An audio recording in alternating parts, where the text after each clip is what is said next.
नमस्कार दोस्तों, लखनऊ यूनिवर्सिटी के पॉलिटिकल साइंस पीजी के एंट्रेंस एग्ज़ाम में ये क्वेश्चंस आ सकते हैं, वेरी इंपॉर्टेंट हैं। ये ट्रीटीज़ इंटरनेशनल पॉलिटिक्स में हमेशा पूछी जाती हैं। नमस्कार दोस्तों, बात करते हैं टॉप 10 ट्रीटीज़ के बारे में। ये जो ट्रीटीज़ हैं ये एग्ज़ाम में पूछी जा सकती हैं क्योंकि ये बेसिक है इंटरनेशनल पॉलिटिक्स की। अगर आपको इंटरनेशनल पॉलिटिक्स में नंबर चाहिए तो इन 10 ट्रीटीज़ में से 10 के 10 याद कर लीजिए, आपको नंबर अच्छे मिल जाएंगे।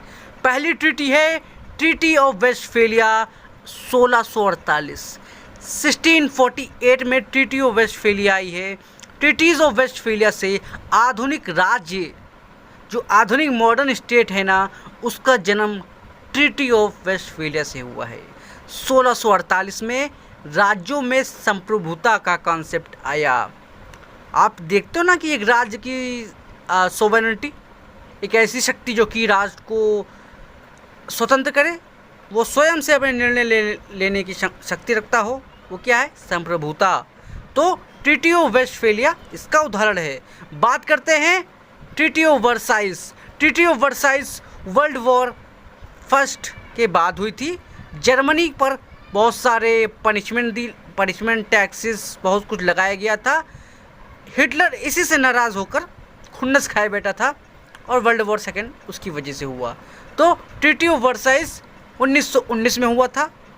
लीग ऑफ नेशन की शुरुआत भी इसी से हुई थी, इस बात को याद रखना। लीग ऑफ नेशन जो कि राष्ट्रों का संघ था, सुरक्षा के लिए बना था, इसी के लिए बना था, याद रखिएगा।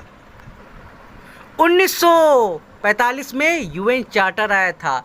इसी यूएन चार्टर की मदद से यूएन का निर्माण हुआ था।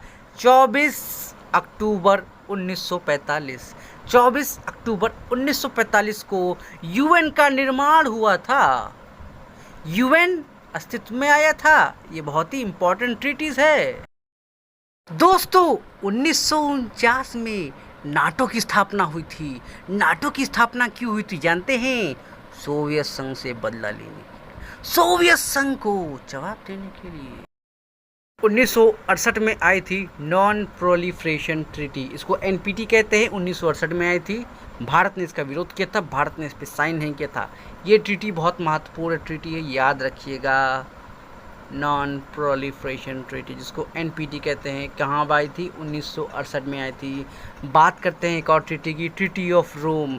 रोम की ट्रीटी से यूरोपियन यूनियन का जो पहला संगठन था, सीईसी, यूरोपियन इकोनॉमिक कम्युनिटी, तो यूरोपियन इकोनॉमिक कमेटी का जो इकोनॉमिक इंटीग्रेशन हुआ था, ये किससे आया था? 1957 में ट्रीटी ऑफ रोम से ये कम्युनिटी का निर्माण हुआ। दोस्तों, यूरोपियन यूनियन जो है उसका निर्माण, जो सबसे बड़ा बैकग्राउंड है ना, यही है European economic committee.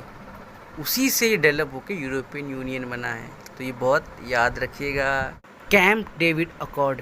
Camp David accord 1978 में हुआ था। कैंप डेविड अकॉर्ड जो हुआ था वो इजिप्ट और इज़राइल के बीच हुआ था, क्योंकि इजिप्ट और इज़राइल लड़ रहे थे, तो इजिप्ट और इज़राइल के बीच शांति समझौता कराया गया। ठीक है। इसके बाद इजिप्ट और इज़राइल का 1979 में एक समझौता हो गया, पीस ट्रीटी हो गई। 1987 में आईएनएफ की ट्रीटी हुई थी। ये किसके बीच हुई थी? सोवियत संघ के बीच हुई थी और अमेरिका के बीच। बात करते हैं क्योटो प्रोटोकॉल। क्योटो प्रोटोकॉल में भैया ये ट्रीटी हुई थी। ये क्या हुआ था? जो दुनिया में ग्रीन हाउस गैसेस होते हैं ना, पर्यावरण प्रदूषण को लेकर बहुत सारी ग्रीन हाउस गैसेस होती हैं, जैसे कार्बन डाइऑक्साइड, ये सब जो गैसेस हैं, इस सब से क्या होता है? क्लाइमेट चेंज होता है। इसको रोकने के लिए क्योटो प्रोटोकॉल हुआ था और हर देश के ऊपर बाइंडिंग वो लगाए गए थे कि भैया हर देश को इतना वो कम करना है, क्या कहते हैं, अपना कार्बन इमिशन को कम करना है। और कार्बन इमिशन कम करेंगे तो जिससे क्या होगा? पर्यावरण बचेगा भाई। तो सबके लिए पर्यावरण बचाना ज़रूरी है। नहीं बचाओगे तो भाई धरती पे कौन रह पाएगा? कोई नहीं रह पाएगा। फिर बात करते हैं पेरिस एग्रीमेंट 2015 में। तो पेरिस एग्रीमेंट 2015 हुआ था। ये एग्रीमेंट बहुत इम्पोर्टेंट रहता है। ठीक है, तो पेरिस एग्रीमेंट याद रखिएगा। हाँ, ये 10 ट्रीटीज़ बहुत इंपॉर्टेंट है, जितनी मैंने आपको 10 ट्रीटीज़ बताई ये बहुत इंपॉर्टेंट है, ये याद रखिएगा। और ये आ सकती हैं 10 में से भैया